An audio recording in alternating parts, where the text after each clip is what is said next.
अभी हमारे माननीय मंत्री संजय पासवान जी का था परसों जनता दरबार, और इसके बाद वाला जो समय आएगा उसमें मेरा ही नंबर है। हम लोग का फर्ज बनता है कि एक एक लोग का समस्या को सुनकर उस समस्या को कैसे समाधान करे, कैसे लोगों की कठिनाइयों को दूर करे। कि मुझे एक ऐसे लोग के बीच में जाकर काम करने का मौका मिल रहा है जहाँ पर मैंने पहले भी प्रभारी के रूप में काम किया है। विश्व की सबसे बड़ी पार्टी भारतीय जनता पार्टी के राष्ट्रीय अध्यक्ष होना और बिहार से पहली बार जाकर राष्ट्रीय अध्यक्ष बनना, ये हम तमाम बिहार वासियों के लिए गौरव की बात है। ओरमा ग्रुप, जो सोचता है वो करता है।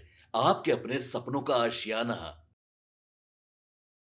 नमस्कार, मैं दीपक। भारत लाइव देख रहे हैं आप। देखिए, बिहार में दही चूड़ा समाप्त हो चुका है और लगातार बिहार के राजनीतिक गलियारों में कई चर्चाएं तेज हो गई हैं। लेकिन फिलहाल हमारे साथ बातचीत करने के लिए बिहार सरकार के पीएचडी मिनिस्टर संजय सिंह मौजूद हैं। बीते दिनों ही आपने देखा है कि किस प्रकार से दिल्ली में इनकी मुलाकात अमित शाह से होती है, फिर राजनाथ सिंह से मुलाकात होती है और लगातार सक्रिय दिख रहा है। दिल्ली में आपकी मौजूदगी थी, तमाम बड़े नेताओं से मुलाकात हुई है। बिहार के लिए क्या मांग के लाए हैं इस बार? देखिए, जो पार्टी के नेता आदरणीय श्री चिराग पासवान जी ने और माननीय मुख्यमंत्री जी ने मुझे जवाबदेही दी है, तो उस जवाबदेही को पूरा करने के लिए चाहे जिस विभाग का काम होगा उस विभाग के संबंधित मंत्री होंगे या जो भी पदाधिकारी होंगे, उनसे मिलकर हमारा एक ही उद्देश्य है कि कैसे हमारा एक विभाग का हो, चाहे बिहार का हो, चाहे हमारी गोवा विधानसभा का हो, कैसे विकास हो, ये हमारी प्राथमिकता में है। दिल्ली गए हुए थे, पहले अमित शाह से मुलाकात हुई, फिर राजनाथ सिंह से भी आपकी मुलाकात हुई। क्या बातचीत हुई? क्योंकि आप लगातार दिल्ली में कई मंत्रियों से मुलाकात हुई है, केंद्रीय मंत्रियों से। आपने जो है रेल मंत्री हैं उनसे भी आपकी बीते दिनों मुलाकात हुई थी, नितिन गडकरी से मुलाकात हुई थी। क्या बातचीत हो रही है बिहार को लेकर?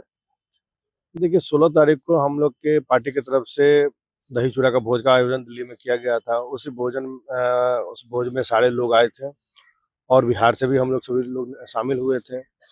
तो कहीं न कहीं वहाँ पर काफ़ी केंद्रीय मंत्री आए थे।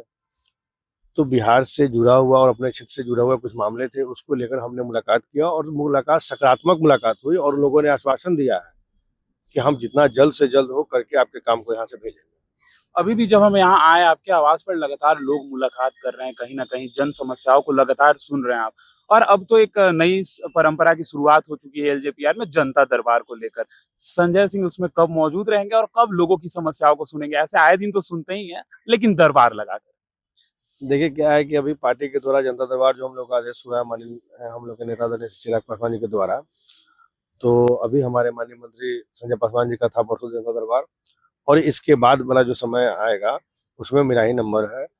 तो कहीं न कहीं नेता का आदेश है तो हम लोग उसको पूरा करेंगे, और जो भी लोग आएँगे उनकी कठिनाइयों को चाहे पार्टी के लोग हों, चाहे बाहर के लोग हों, हम लोग का फर्ज बनता है कि एक एक लोग का समस्या को सुनकर उस समस्या को कैसे समाधान करे, कैसे लोगों की कठिनाइयों को दूर करे, ताकि जिस उम्मीद और आशा से लोग आते हैं उस पे हम लोग खरा उतरने का काम करेंगे। जिम्मेदारी बढ़ा दी गई है आपकी, अब जमुई की भी जिम्मेदारी आपको दे दी गई है, प्रभारी मंत्री बनाए गए हैं।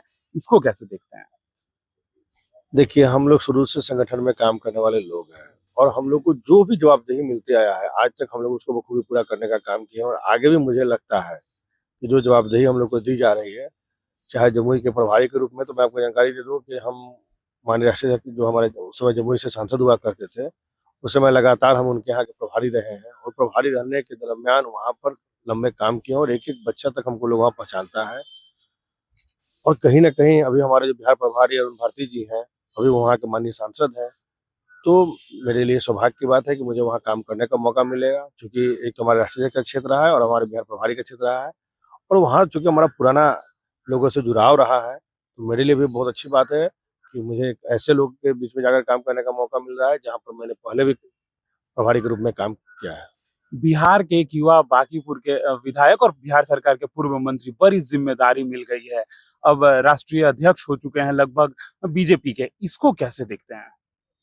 देखिए, कल तक हम लोग के साथ कैबिनेट में मंत्री थे, और आज विश्व की सबसे बड़ी पार्टी भारतीय जनता पार्टी के राष्ट्रीय अध्यक्ष होना और बिहार से पहली बार जाकर राष्ट्रीय अध्यक्ष बनना, ये हम तमाम बिहार वासियों के लिए गौरव की बात है। आने वाले समय में कहीं न कहीं भाजपा के साथ जो एनडीए के जितने भी गठबंधन के साथी हैं, उनको एक मजबूती मिलेगी, और बिहार से चूँकि राष्ट्रीय अध्यक्ष है, आने वाले समय में चाहे विकास का मामला हो, चाहे बहुत सारी चीज़ें होंगी, इसको प्राथमिकता में वो देखेंगे। चूँकि वो शुरू से ही मृदुलभाषी रहे हैं, तो मुझे लगता है कि आने वाले समय में सबों से उनका एक सामंजस्य है, सभी से मतलब एक व्यक्तिगत उनका अपना लगाव है। तो आने वाले समय में चाहे विकास का मामला हो, संगठन का मामला हो, भाजपा का मामला हो, एनडीए के मामले में, हर एक मामले में वो फिट बैठते हैं और मुझे लगता है कि उनका कोऑर्डिनेशन सबों से अच्छा रहा है, तो इसका लाभ बिहार वासियों को मिलेगा। सर, एक सवाल लगातार बिहार की राजनीतिक गलियारों में गूंज रही है। जहानाबाद की एक लड़की आती है पढ़ाई करने, उसके साथ अप्रिय घटना होती है। उस पे आपने भी बोला है, कल कहा है आपने कि मैं अभी बात करूंगा। क्या कुछ बातचीत चल रही है उस मामले को लेकर? आज हमारे पार्टी के जो दूसरे माननीय मंत्री संजय पासवान जी, जी।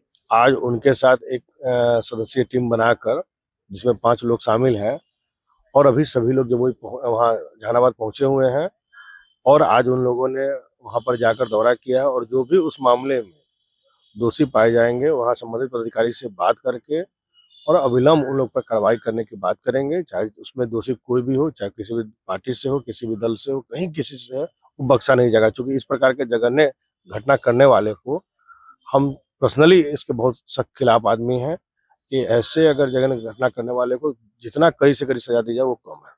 अच्छा, राजनीति का एक सवाल आखिरी होगा। लगातार उलट-फेर की बातें जो है वो तेज हो गई हैं। अब तो साफ तौर पे देखने को भी मिल रहा है कि उनके जो विधायक हैं कांग्रेस के, और लगातार ये सवाल हम आपसे करते रहे हैं और फिर से आज पूछ रहे हैं कि ये बातें जो चल रही हैं कि कांग्रेस के विधायक टच में हैं, अब तो बातें निकल के आ रही हैं कि आरजेडी के भी जो विधायक हैं, वो भी एनडीए के टच में हैं। कुछ बड़ा खेल होने वाला है क्या संजय जी? देखिए क्या है ना कि विपक्ष में जितने भी लोग हैं वो देख रहे हैं कि हमारे नेता कहीं एक्टिव नहीं है। जैसे हर एक लोग, जैसे हम लोग जिस समय संगठन में थे और हमारे नेता, हम लोग के दल में कोई पद पे नहीं था, सिर्फ हमारे नेता सांसद थे और हमारे दल में और कोई नहीं था।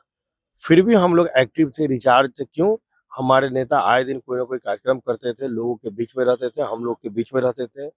वहीं दूसरी तरफ आप देख रहे होंगे कि विपक्ष में चाहे कांग्रेस की हो, चाहे आरजेडी की हो, उनके विधायक ये देख रहे हैं कि हमारे नेता कहीं एक्टिव नहीं है, कहीं कोई उनका राजनीति में कुछ भी अभी एक्टिवनेस दिख नहीं रहा है। तो कहीं न कहीं वो लोग मायूस हैं और उनको लग रहा है कि सुशासन की सरकार है और माननीय मुख्यमंत्री जी के नेतृत्व में अच्छा काम हो रहा है। तो कहीं न कहीं सब लोग चाहता है कि चूँकि आने वाले समय में जब वो 5 साल के बाद अपने क्षेत्र में जाएँगे, तो उनको भी अपने क्षेत्र में विकास की काम दिखाना पड़ेगा कि हमने आपके जीतने के बाद आपने मुझे जिताया, आपने मुझे सम्मान दिया, तो मैं आपके क्षेत्र में ये काम किया हूँ। समृद्धि यात्रा को दुर्गति यात्रा बता रही है विपक्ष। देखिए क्या है ना कि विपक्ष के पास कोई मुद्दा नहीं है, मुद्दा विहीन लोग हैं और ये लोग हमेशा कभी बिहार के विकास की बात नहीं करते हैं, कभी बिहारियों की बात नहीं करते हैं। ये लोग हमेशा नकारात्मक बात करते हैं और हमेशा किसी भी प्लेटफ़ॉर्म पे आप देख रहे होंगे कि सरकार की नीतियों का विरोध करना, इनको जैसे लग रहा है कि विपक्ष की सिर्फ़ यही काम रह गई है, वो काम में अपने लगे रहते हैं। तेजस्वी यादव को कहा जा रहा है कि राष्ट्रीय कार्यकारी अध्यक्ष जो है 25 तारीख को बना दिया जाएगा, जो सूत्रों के हवाले से खबर आ रही है। यानी कि लालू यादव जो है वो तेजस्वी को लेकर बड़ा फैसला लेंगे।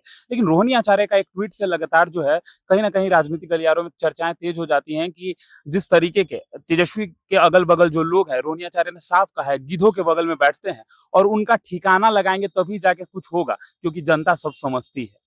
देखिए उनके ये पार्टी का व्यक्तिगत मामला है और उनके परिवार का ये व्यक्तिगत मामला है और मुझे लगता है हर एक दल में एक नियम है कि कार्यकारी अध्यक्ष होना, राष्ट्रीय अध्यक्ष होना, तो कोई ना कोई होगा ही। तो उस वैसी परिस्थिति में उनकी पार्टी है और हम मुझे लगता है कि आज भी जो उनके पार्टी के राष्ट्रीय अध्यक्ष आदरणीय लालू यादव जी हैं, तो उनका जो निर्णय होगा वो मुझे लगता है उनकी पार्टी के सभी लोग को मान्य होगा। मान्य होगा। बिल्कुल। तो देखिए, हमारे साथ खास बातचीत करने के लिए मंत्री संजय सिंह मौजूद थे। इन्होंने साफ तौर पे कह दिया है कि किसी को बख्शा नहीं जाएगा, किसी भी अपराधी को, और आने वाले समय में जनता दरबार लगाएंगे। आप भी एलजेपीआर के कार्यालय में पहुंचे और इनसे डायरेक्टली मिले और कहीं ना कहीं आपकी समस्याओं का सीधा समाधान होगा। फिलहाल इस खबर में इतना ही। बने रहिए भारत लाइव के साथ। धन्यवाद। आपके सपनों को हमने सजाया है, ई होम्स पैनोरामा को हमने बनाया है। ई होम्स मेरा एक सपना था जिस पे मैं पिछले 4 साल से काम कर रहा था। हमने जो बनाया है वो सबने है माना। ई होम्स पैनोरामा में हो आपका भी आशियाना। और फाइनली हमने 2021 में इस प्रोजेक्ट को लॉन्च किया। बहुत लोग अप्रिशिएट कर रहे हैं कि पूर्णिया जैसे शहर में, बिहार के, एक तो बिहार की बात करें उसमें भी पूर्णिया जैसे छोटे जगह में इस तरह का लाइफस्टाइल देना, ये सुन के हम लोगों को बहुत अच्छा लगता है। ई होम्स में हमने कुछ और भी किया है, जैसे हम जिस जगह में रह रहे हैं हमारे फैमिली सिक्योर हो, उनको सिक्योरिटी का ध्यान में रखा है। आपकी सुविधा और सुरक्षा आपके लिए खास है।